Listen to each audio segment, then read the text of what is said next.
Welcome back to Transaction Care, the number one real estate show on the market. My name is Lillian Hernandez, your resident care coordinator, and we are here to discuss and demystify the business of real estate as told from a transaction coordinator's perspective. First off, I want to say hello to any new community members, aka subscribers, that have joined in the last 30 days. I've noticed a big jump in subscribers, so I appreciate you all. I see you. And if you have any questions about transaction coordination, real estate, entrepreneurship, things of that nature, hit the comments. I definitely reply and get back to you. And I would love to start a dialogue. That's what I'm here for, and any help I can offer and value I can bring to you, I'm here to do it. So many of you are probably here from my video I've done about how much you could make as a transaction coordinator, and I broke that down.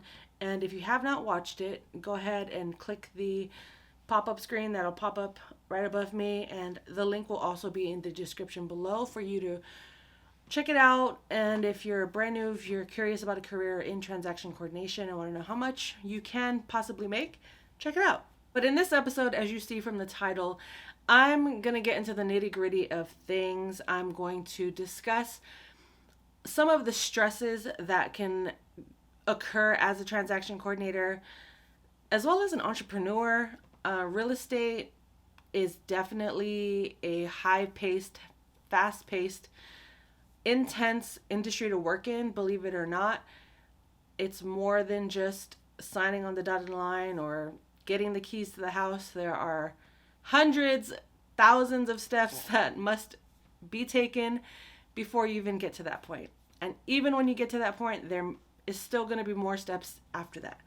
But for now, I'm going to focus on the part of the real estate transaction that involves contact with the clients, the realtors, escrow, and of course the transaction coordinators. So before I get started, I do want to disclose and put out a disclaimer of sorts that this information is to inform you on a real day in the life of a transaction coordinator.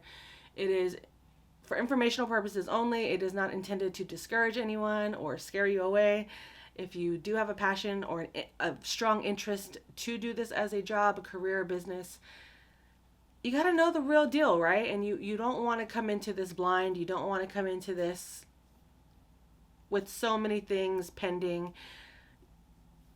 I want to get you in the door and further in your journey than I was. I'm doing this as part of a way to help the next generation of TCs, and I hope you find this helpful. So let's get in. To alleviate some of the stress, I'm going to provide you with a list of stresses and issues and recommend possible solutions. So here are 7 of the most stressful moments as a transaction coordinator. And I'm going to break this down into stresses as well as solutions. These aren't the only solutions out there. These are just some that I recommend and have used in my own experience. So let's go. Lots and lots and lots of paperwork. What do I mean by this? Well, every city, county, state has their own different disclosures, advisories, their own set of paperwork that is required for every transaction.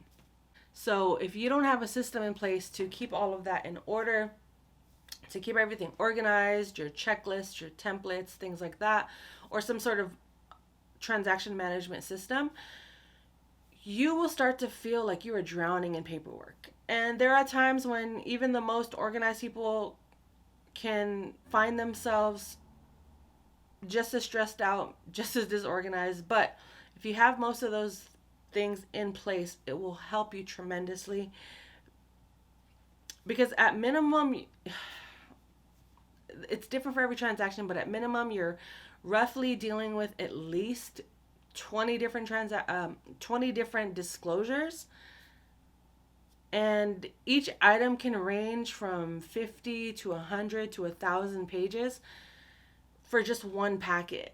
And it's your job to keep that organized, to make sure it is in compliance, to make sure everything is disclosed and in that packet for potential buyers to review, read, and approve because without a lot of that information, you can't move forward within the process. And also, it's not our jobs to tell agents or buyers and sellers how to complete forms or that they should be signing here. Our job is simply to get them the information, and it's up to them to make the decision if they are going to sign or not. And if they choose not to sign, then we have to get some sort of written note, email, something in writing saying that this particular form, for whatever reason, will not be signed.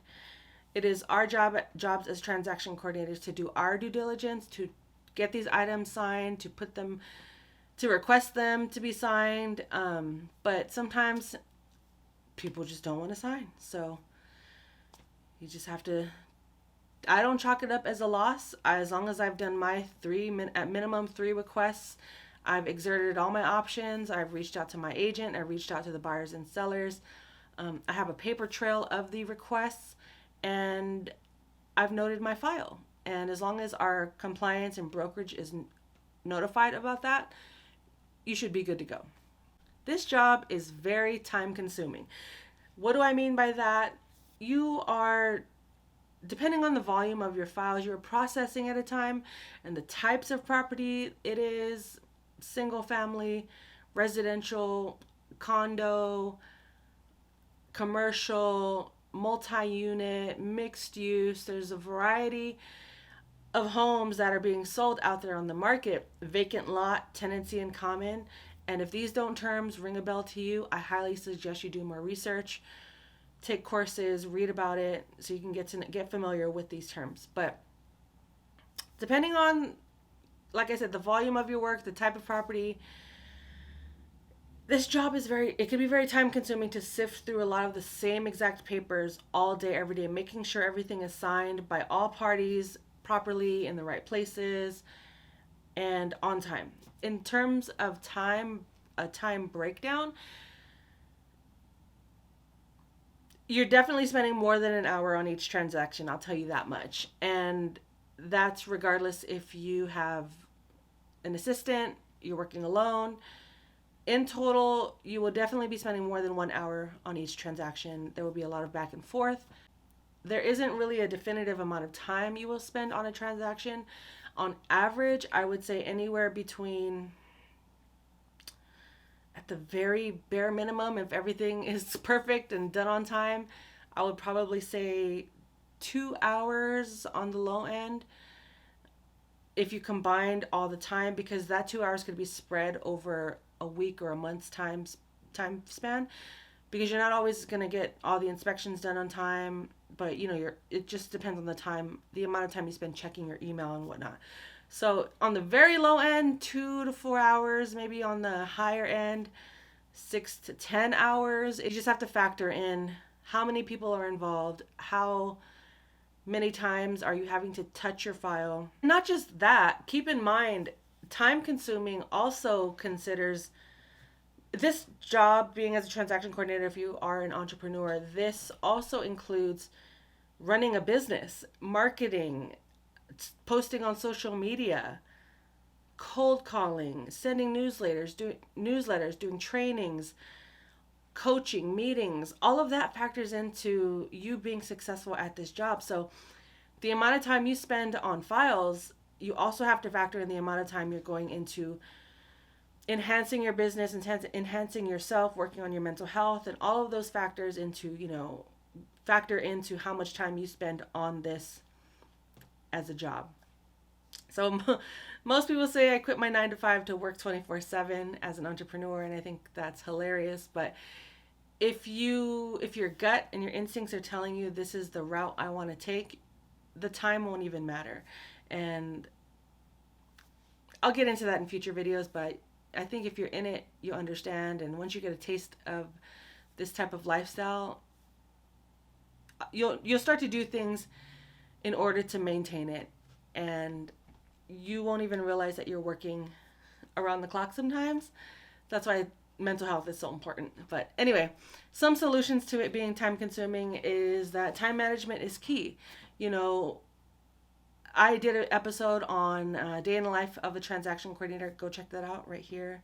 Link also in the description. But I break down basically like how I structure my days and the things I use to move forward in my day and to stay on track with things. So time blocking, calendars, all of those things are so important to staying within the time frame and keeping you from getting so overwhelmed that you end up quitting or just having a mental breakdown. Another stress can be just staying up to date with the latest forms, contracts, rules, things of that nature, because if you don't have access to either email blasts or your local boards information, but there's also simple Google searches, phone calls, they go a long way. But you need to understand and know what's going on, what forms are being eliminated, discontinued, what forms are being added, the verbiage that is changed within contracts or disclosures, because it's your responsibility as a transaction coordinator to not just look for that paperwork, but to also understand and know what that paperwork is for. So if and when you're asked a question, you're able to just spit out that knowledge without question. Or you can at least guide them as to why the purpose of why it's there.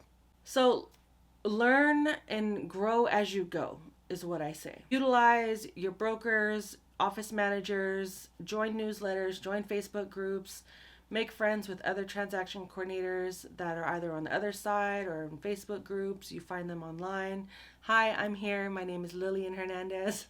And really utilize your resources in terms of getting more information, more educated. Take some of the same courses you took maybe 2 or 3 years ago. Things change, especially with risk management, things like that. You want to stay current and you want to be up to date. It's okay to redo classes you've done a long time ago, because you want to be able to to articulate what you're doing on a day-to-day, and it's ultimately your responsibility to run your business just right.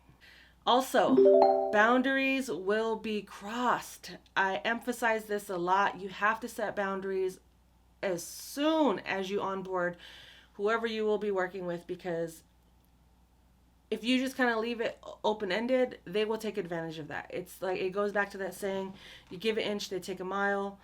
In this case, you give an inch, they take an acre.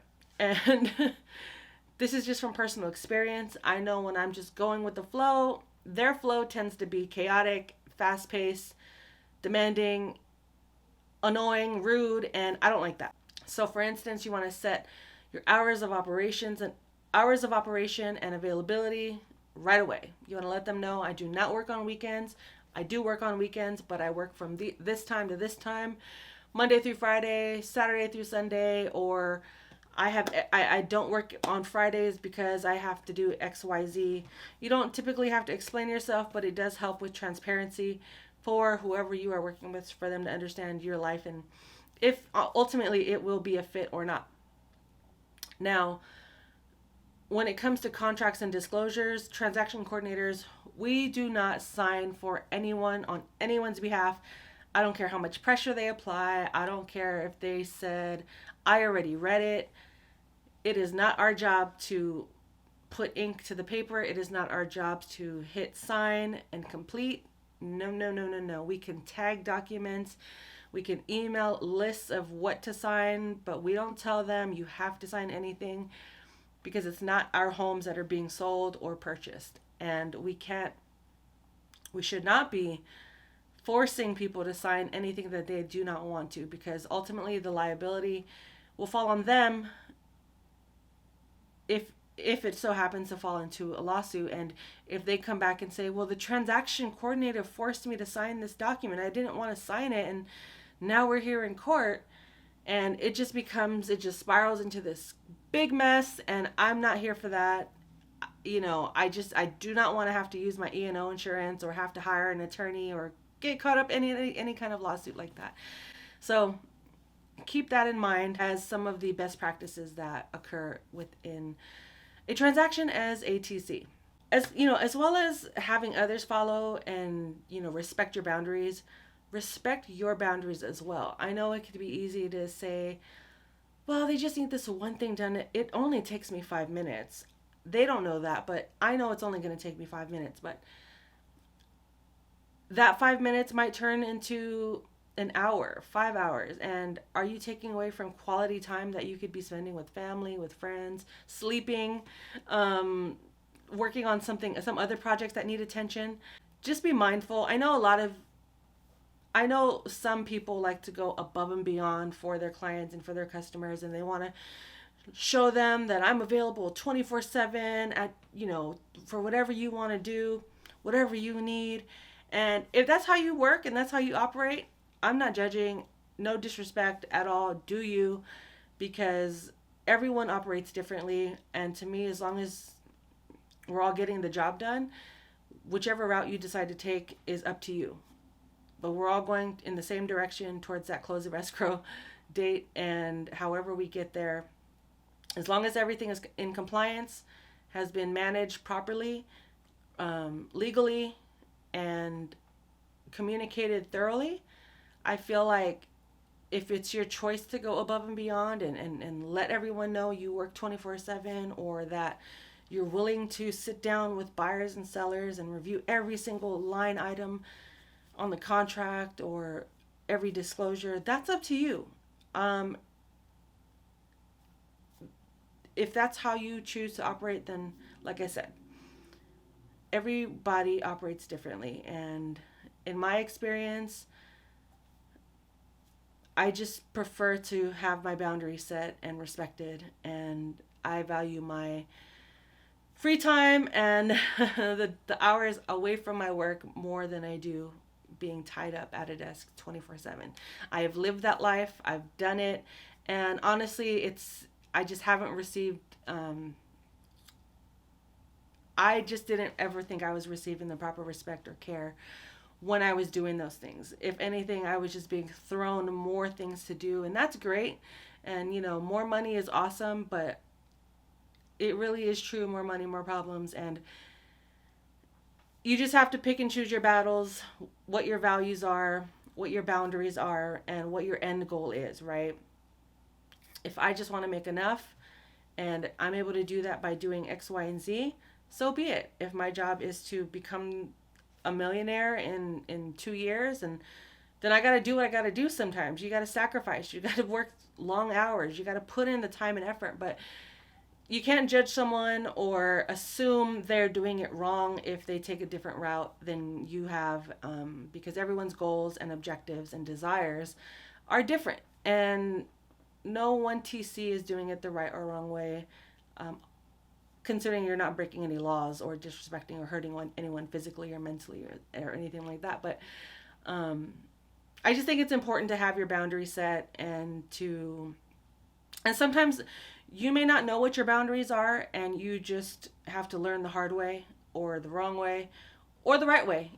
I like how this is going, so I'm gonna just keep doing it this way. And your boundaries may change, your hours may change, your availability might change. So just make sure you are also respecting your boundaries as well as those you are working with. I also have a whole video on boundaries. I will link that in the description as well. All right, so this probably is one of those that we can all relate to, is that it could be an emotional roller coaster, if you will, for lack of better terms. You could be having the best day ever. You got everything done, and an agent comes at you sideways, or they are stressed themselves and they start just dumping on you, and they have to keep a straight face for their client, but now they're coming to you as their punching bag. And that goes into boundaries too. Like, how much verbal abuse are you willing to take to keep this client, make that dollar, or whatever the case may be? And this being an emotional roller coaster, you will be tested, you will be questioned, you will be doubted, for sure. Testing of your patience, working with a lot of people that are unresponsive and negligent, that causes a lot of stress too. So even on your best days, it could turn just like that because someone else is having a bad day, or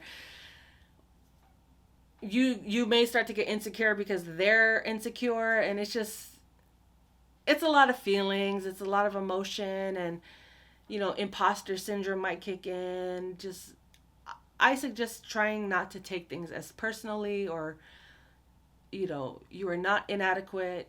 You are doing the best that you can do. And, no one's perfect. Sometimes we make mistakes or they make mistakes. As long as it's communicated and you are all on the same page, sooner than later, then we can all move on and get the job done as intended. Check on yourself. Keep a journal. Listen to your feelings. Listen to your gut. What are your weaknesses? What are your triggers? Get to know yourself, whether it's before you start a new career or today, tonight. A lot can be achieved through healing and through journaling, therapy, coaching, exercise. Get to know yourself from a deeper level, and I feel like that would make some of the more emotional, stressful days maybe not as stressful, maybe not as triggering, because you want to be able to know that you have these tools to deal with this. Or I know this person that I'm working with so well that anytime we're a week away from closing, they start to snap and get out of line, or they start to get extra stressed out. So what can I do to alleviate some of that stress? And if there's nothing, and if you're just frustrated and tired of their BS, then quit. Point blank, period. Fire, hire slow, fire fast. But in terms of emotions, do your best to manage your emotions as best as possible, to not take things serious. Not take things as personally. A book I'd like to recommend is The Four Agreements, A Practical Guide to Personal Freedom, a book by Don Miguel Ruiz. I keep it on my book stand right at the top. It's a quick read. It's very easy, but the message is highly impactful. Take your time reading it. I know it's small and easy to read, but one of the agreements is to not take things personally. And I feel like once you kind of overcome that emotion, you start to realize, or you see things just start bouncing off of you, and it doesn't mean that you stop listening to people, or you stop understanding them, or you stop being compassionate. It's just a lot of the times people are projecting on their issues onto you, and it may trigger us to be defensive, to feel offended, to get angry, when in actuality, maybe they just came from a empty open house and their mortgage is behind 3 months, but you have no idea. So they look at you like someone to take that out on, an easy target. And that is verbal abuse, and I don't condone that at all. But oftentimes when we get into situations, verbal altercations, disagreements, what do we ever really factor in what that other person is going through, or what you're going through? And if you start to feel attacked, consider what they may be going through. And I know that takes a lot of strength and a lot of practice, and there'll be times when that doesn't even work out the way you intended it to. But as long as you do the work towards being aware of that, having the self-awareness, some of those emotions will be a little bit more managed better. But just reassure yourself frequently, and it's okay to have bad days, but always know that there is a way out. This job is also very demanding. Due dates are important. Hitting those marks keeps everything in motion and limits the space for errors, right? But through that demand, you may find yourself just working around the clock because you don't want to miss a deadline. You don't want to disappoint. You want to show up and get the job done, right? Right? So I just recommend, as a solution, to journal, go for walks, take breaks, breathe deeper, therapy, hiring help, asking for help, accepting the help, because the demand is high. People are out here stressed out, trying to find ways to pay the bills, keep the lights on, and any slip up can cause you to lose clients, lose customers, and it's scary. It is. And you got to be able to stay up. And it's just like, if you're going to be competing athletically, you got to train. You can't just go in and go to the Olympics having practiced once a month. You got to train morning, noon, and night. And some of that training does involve mental health breaks, doing things that don't involve practicing or training for whatever sport you're doing. And the same goes for your career. Have hobbies, do things with other people, call that friend, call your therapist, journal, do what you have to do to take away and alleviate some of that demanding stress. So, being a transaction coordinator is also very tedious. And what I mean by tedious, I mean tedious, repetitive, and maybe a little boring because you're seeing and reviewing a lot of the same exact paperwork over and over again, other than the forms that are getting filled out, the questionnaires. And if you're working at a high volume, you're going to see a lot of the same stuff over and over and over again, and there's really no change or difference. And are you going to be okay with that? You may start to question, like, why am I doing this? Is this it? And that's okay. That's fine. Your feelings are valid, and, just work through those feelings towards a solution, right? Because you have to also factor in why you're doing this and what is doing this type of repetitive or tedious work give me, and how can I make this better? What I suggest, or what I usually do, is how can I make this easier for myself? How can I make this quicker to get through? How can I make this fun, right? And in the beginning, if you're brand new to this, everything is going to look like a completely different language. You're going to get confused, you're going to make mistakes, but you got to get through those growing pains. You got to get through it and just keep at it and ask a lot of questions. But what helps me through my workday, unless I absolutely need to be focused and just turn everything off and tune everyone out, I love to have music playing in the background, podcasts, audiobooks. I lean towards more of the financial literacy, motivational content. When it comes to music, depending on the mood I want to be in, I've made a playlist that are, motivational, dance music, R&B, all sorts of genres that I know will get me going, right? And pumped and uplifted and encouraged and just focused. And sometimes I work to the rhythm, but if that's too much of a distraction for you, and if you have to work in absolute silence, do that, right? If you start to notice that the tedious aspect of this job or the repetitiveness is not for you, then I would definitely consider a career change, because that's pretty much the basis of being a transaction coordinator. It's demanding, there's a lot of paperwork, it's tedious, it can be repetitive and boring, lonely as well.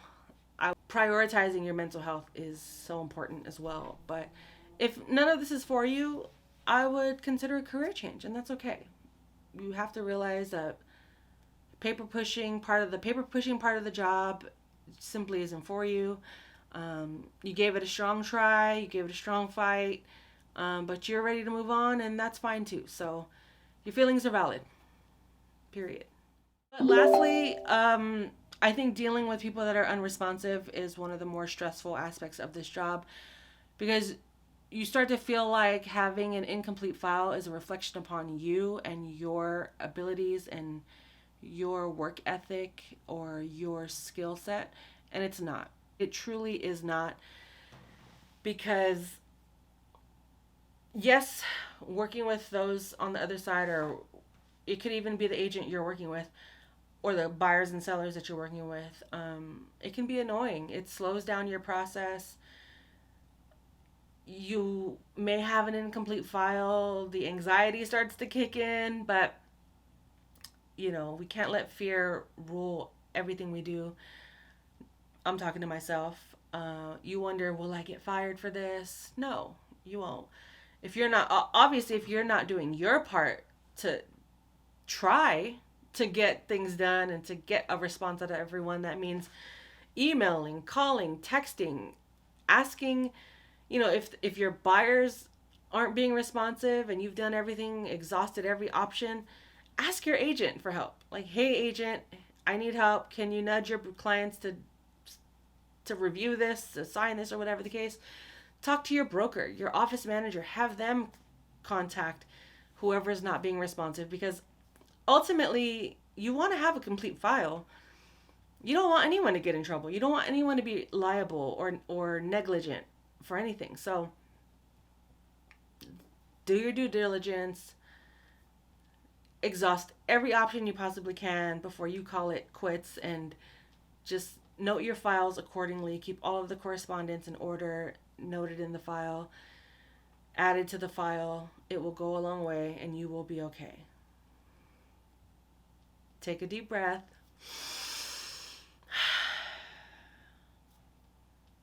And most brokerages might have a form that has some sort of disclaimer and like lines on the form for you to fill in, just stating like,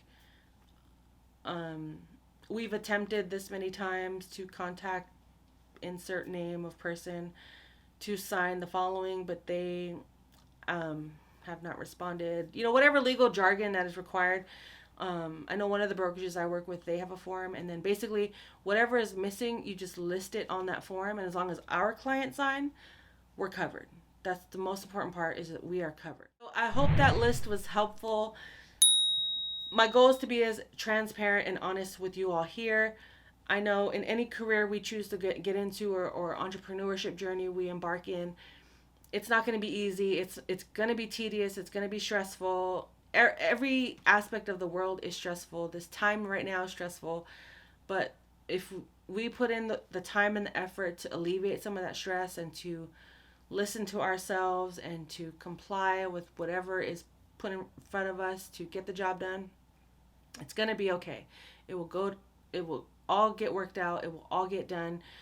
We all work together as a team, and don't ever feel too intimidated or too afraid to ask for help, or to admit that you were wrong, you messed up, you made an error, or that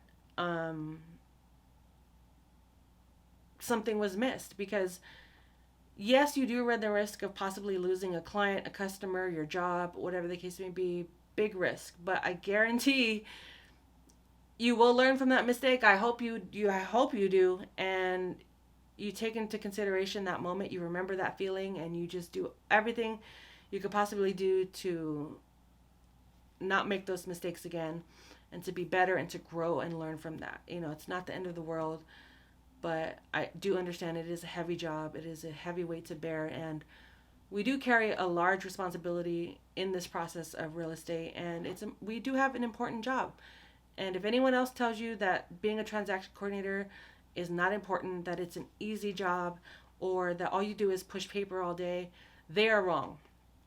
They are 100% wrong. This job is not easy. This job is time consuming, and you need to be very organized. You need to be able to work under pressure, and those type of skills not everyone possesses. Believe me, we do a very significant amount of work throughout this process, and if no one else respects you, I respect you. And if you have made it to this part of the video, thank you so much, because I know it was a lot of information. And follow me across all social media platforms. I definitely do post clips of each episode on there, as well as on here through YouTube Shorts. But for the most part, let's go over them again. Basically, lots of paperwork, time consuming, staying up to date with forms, contract rules, laws, knowing your paperwork. It's very demanding. It's very tedious and repetitive.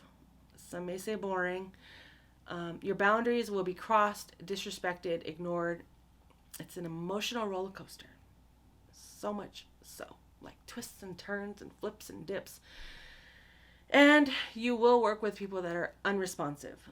It'll be the day of closing, and you haven't heard from them the entire time, and they still get paid the big bucks. It might follow with a lawsuit, but they still get paid. So maybe through all of this, you realize, maybe I'm on the wrong side of real estate. Maybe I need to be a realtor. Maybe I need to work in appraisals. Maybe I need to work in mortgages, escrow, title, be an inspector. There are a plethora of careers that are involved in real estate, in this world, in business, maybe photography, social media management, whatever the case may be. But just know that the stress doesn't go away automatically. Every job, every day, every personal experience you may go through comes with its own stresses. I'll leave you with this. Any field you choose to dedicate a big part of your life to will have several steps. It's purely up to you which route you decide to climb. So, with that said, this is another episode of Transaction Care. I am your host, Lillian Hernandez, your resident care coordinator, and this is the #1 real estate show on the market, Transaction Care. If you don't know, now you know. Please hit that subscribe button if you would like to learn more, stay in touch, get more intimate details. Please join my mailing list. You can go to transactioncare.com to sign up. And if I have provided you value and you want to support the channel in a monetarily way, I have created a Buy Me a Coffee account. I'll be honest, I don't drink coffee, but that's the name of the website. But it's somewhat like a tipping service for content creators, another way to monetize our content. So we can continue to provide free information, free videos for future use. And also, if you want to get a hold of me, I will put my Calendly links in the bottom of this video. I want to talk to the people. I've spoken to some of you already. How are you? I hope you guys are all doing well. But I will keep my calendars open. Some months some days may be available, some won't. So just keep checking on them and book whatever you have available right now. Depending on when you're watching this, for the month of September, I will have my calendar open for consultations, questions, answers, some mentorship, guidance, things like that. I want to be able to provide my time to others for free for now. But also just stay tuned for future episodes I will be diving into. But with all that said, thank you again for making it this far in the episode and for supporting me, this channel, the business. And we are a community. We are growing together, and just stay tuned. Just stay tuned in. I appreciate your support. There's more to come. And if you want me to hit on a certain topic or answer certain questions, drop them in the comments below. I read everything. I comment back, and I would love to also collaborate. So stay tuned for that as well. But in the meantime, your time is worth it. Let's coordinate.